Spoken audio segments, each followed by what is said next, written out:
Hello ladies and gentlemen, Big Daddy Top Hat here. As you are probably aware, we have spent a great deal of time on this channel looking at the history of the beat 'em up genre. It would be impossible to cover such a subject without looking at the significance of the Final Fight series. So this has meant we have already took in-depth looks at both the original Final Fight arcade game, along with the trilogy of games the franchise delivered on the Super Nintendo. What not everybody may know though, is that the franchise did not quite end there, as there were even more games released in the series. The next entry would see the game return to the arcades, along with a port to a home console. However, sadly, not many people seem to remember this game, and most who actually did play it were not impressed with the experience it delivered. So, what went wrong with this game, and is it really as disgusting as many journalists label it? Well, let's find out. This, ladies and gentlemen, is the mad story of Final Fight Revenge. Was it really a horrible fighting game? Time to go deep. Yeah. As discussed on here many times, on release Capcom's original Final Fight arcade game was the most refined of its kind, and would go on to inspire the creation of countless other great games too, such as the Streets of Rage series for example. As for Final Fight, the game's sequels would feature as Super Nintendo exclusives, with all three entries in the SNES trilogy being decent little games. As good as these titles were though, past the original instalment from the arcade back in 1989, the games offered very little in the way of innovation, and Final Fight 3, released 6 years later in 1995, offered much of the same sort of experience, despite the fact that gaming in general had evolved loads in that short time frame. The game may have delivered a perfectly adequate beat 'em up experience, but there was nothing in the game that consumers had not already seen in other beat 'em ups.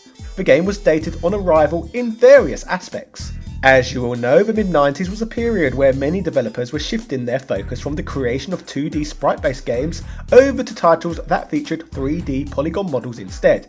This would end up with a lot of varying results, with some projects delivering fantastic results, whereas others would end in complete failure.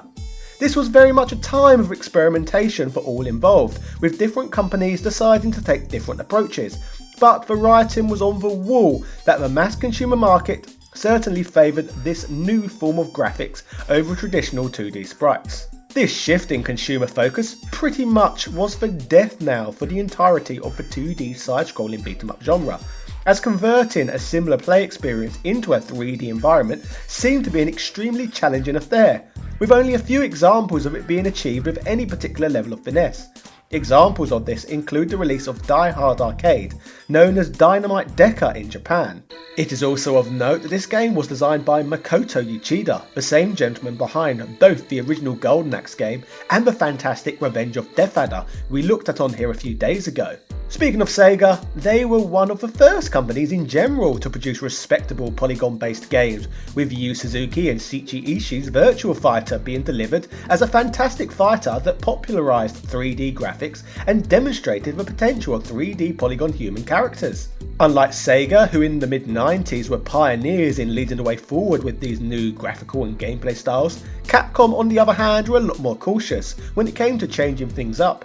And more importantly, they neither had the technology nor staff expertise available that would be needed to achieve such feats by just the middle of that decade. One of the creators of Virtua Fighter, Shichi Ishii, through this period of change would leave Sega and join Namco, which would spawn the birth of the Tekken series, resulting in more great fighting games that featured 3D polygon graphics. For Capcom though, their 2D fighting games were still hitting a sweet spot with the hardcore fighting games demographic, with franchises such as Darkstalkers and the Street Fighter Alpha series delivering games with quicker button response times and more accurate hit detection than what was yet to be achieved in the world of polygon-based fighters. Taking Capcom's sprite-based fighters into account, along with all the new polygon-based fighters too, fighting games were more popular than ever, and when you consider that the beat 'em up genre seemed mostly dead in the water, it just seemed like a natural transition to change Final Fight from a beat 'em up franchise into a fighting game one. Besides, its cousin Street Fighter is arguably the most successful fighting game franchise of all time anyway, so it just makes sense considering the stories of the games exist in the same canon, and that Final Fight spent a period known as Street Fighter 89 previously. It almost seems like the game's birthright was to become a fighting game. So when you consider the Final Fight series has always been linked to fighting games, and that the franchise is owned by Capcom, one of the godfathers of fighters, you would expect something fairly special. Sadly though, this was far from the case. So now we have seen how we got to Final Fight Revenge, let's begin to look at how it all went wrong. Now, we have mentioned earlier that Capcom had rather wisely chosen to focus on 2D sprite-based fighters, as that is what the company already had major expertise in. However, this would not mean they would not experiment with polygon-based fighters alongside it all. In 1996, the company delivered Star Gladiator under the design leadership of Akira Yasuda, a man who played a key role in the design of Street Fighter 2. The game is not too bad, but does suffer from featuring low frame rates. Akira would leave Capcom and fund his own development house, Eureka, who Capcom would entrust with producing the Street Fighter EX series, which again was not bad for its time. By 1997-1998, Capcom had managed to further refine their skills when creating such games, resulting in very decent efforts, such as the sequel to Star Gladiator, known as Plasma Sword, and of course the excellent fighter that featured tag team mechanics, known as Rival Schools. The company were coming along leaps and bounds in the 3D polygon fighting genre. So by the time we got ourselves to 1999, producing a 3D fighting game featuring the cast of Final Fight just made perfect logical sense. Final Fight Revenge was a collaborative project that was worked on across various divisions of the company, i.e. the game was designed over in Japan, but all the programming for the title was performed in the United States of America. The game's lead designer was Tetsuya Legima, who had experienced working on countless huge games such as X-Men vs Street Fighter, Alien vs Predator, and Darkstalkers 3, just to name a few of his accolades. The American programming division, known as Capcom Digital at the time, was a new entity, so let's finally discuss what this all came of. Whilst Final Fight Revenge may look like a game from 1994, believe it or not, these graphics existed in a game that was released as late as 1999.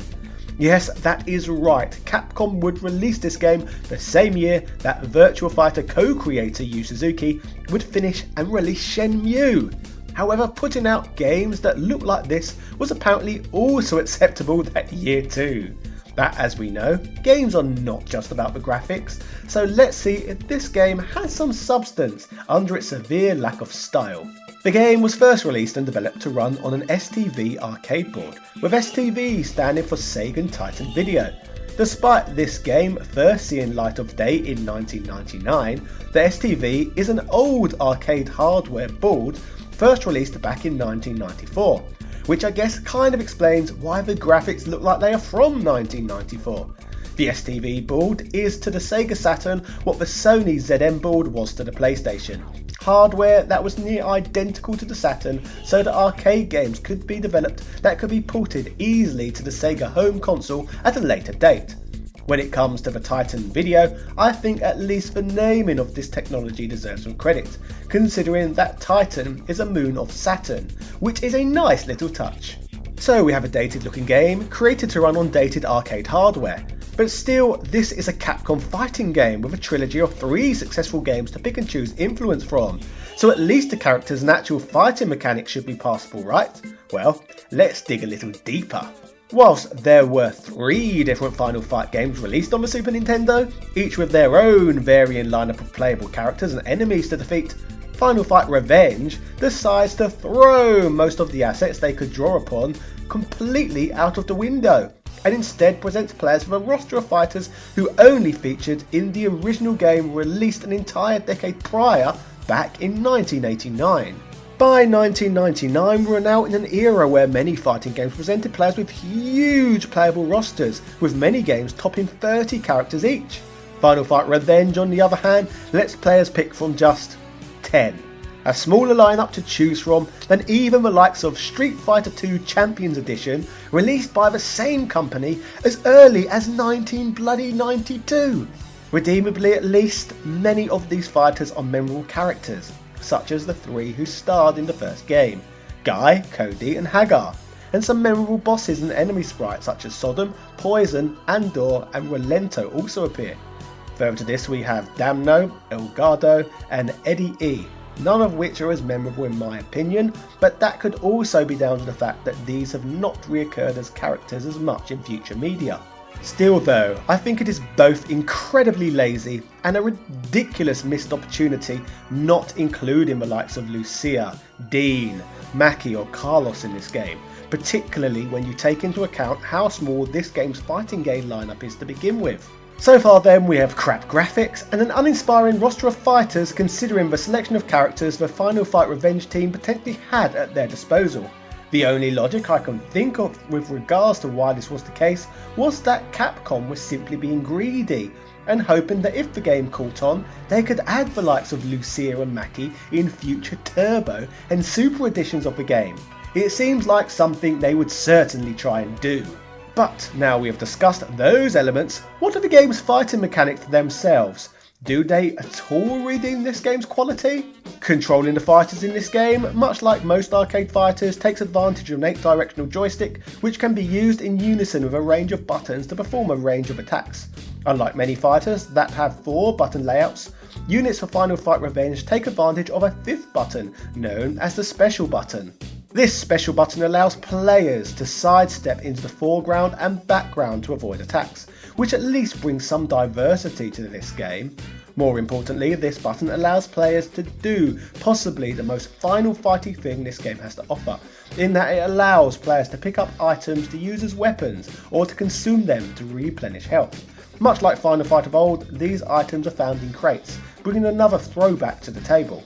It is worth adding that some of these weapons are just ridiculous, considering the low amount of damage they do, such as you can use the likes of flamethrowers and machine guns to just chip away tiny amounts of your opponent's HP. In another feature relating to these weapons, players can store up to 3 in their inventory simultaneously and switch between them, which is at least proof that the development team were at least trying at points to present players with something new. In terms of more basic fighting game mechanics, each character has unique grappling moves as well as command-based super moves, which, like in many Capcom fighting games, can be performed after filling up a super gauge, a feature that was actually also implemented into Final Fight 3, so maybe they did take a pinch of inspiration from that game, but I'm very doubtful. Now, speaking of these super moves, as you can see, some of them are just plain ridiculous and feel like they would fit better in a fighting game if it were based off of Streets of Rage rather than Final Fight. On the bright side though, I guess they contribute a layer of charm to a game that severely needs it. In a single player playthrough of the game, players must defeat 6 opponents in a row, followed up with a fight against a zombie version of Belger, the final boss from the original game. I find it amusing that Capcom cared enough about the canon to make this guy a zombie. It kind of reminds me when players have to face off against Chef in South Park: The Stick of Truth. At least the game acknowledges how ridiculous this is, as after each character's specific ending, the credits roll featuring Belger performing Michael Jackson's Thriller dance, so the game seems kind of self-aware in regards to the level of nonsense it delivers. Being a Sega Titan video game, the game did eventually make it home to the Sega Saturn, in the year 2000. But only in Japan, because obviously by that year, Japan were the only country the Sega Saturn still had a market in. In fact, some sources report that this was the last ever game to see a release on the platform full stop. The game would receive mostly negative reviews from journalists on release due to the game's poor abysmal graphics, shallow character roster and uninteresting fighting mechanics, all in all leading to the lowest point in Final Fight history at that point in time. I guess for the characters of the series, at least many of them were still making a splash in the Street Fighter series, so the franchise's legacy lived on. As for Final Fight games, Capcom Digital would soon be restructured and renamed Capcom Studio 8, whom would eventually get another crack at releasing the next installment in the series, Final Fight Streetwise on the Sony PlayStation 2. But that's a whole story for another time, which I look forward to talking to you about. Wow. As for Final Fight Revenge, since the game was a Sega Saturn home exclusive that came out right at the end of the system's life cycle but only in Japan, Not many people out there have been unfortunate enough to bother playing this one, but as a result of its scarcity, physical copies of this game today fetch a significant bounty, due to many mad collectors who want to get their filthy little hands on this game. But lucky for Capcom at least, many people don't even seem to notice this game exists. So all in all, ladies and gentlemen, that was the mad story of Final Fight Revenge, the franchise's horribly embarrassing fighting game. Let me know in the comment section which game you would be keen for me to cover next, as I release multiple videos on video game history every week. All this is partially possible due to those who back this channel over on Patreon. If you want to help contribute to the creative process with these uploads, want early access to all content, get to vote on future videos, and chat with myself in my Patreon Discord, then consider backing this channel over on Patreon. I love you all so much for doing that.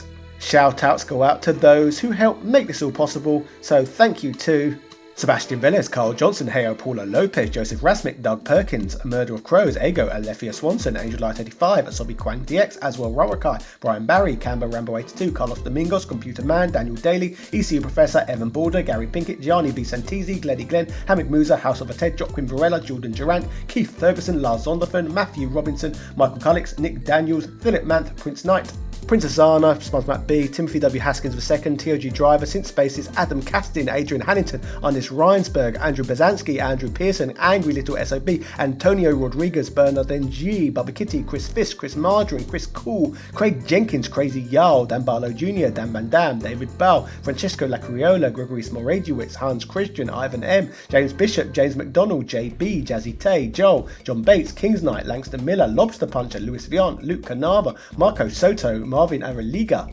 Master Jinx, Matthew Rindle, Mean Machine Dean, Michael Hall, Mike Bruno, Noob, Paul Elliott, PlayStation's Better, Posty X Dale, Punky Dudester, Retroversion.com, Richard Stu Stewart, Rick67, Ron Studd, Sarah Powell, Sarai H. Al Sarai, Stephen Lewis, Time Lord Soundwave, Tom Elliott, Flaming Renee, Wazzo Jugs, Zai. Thank you all so much for helping me to produce these videos. I love you long time. Yeah.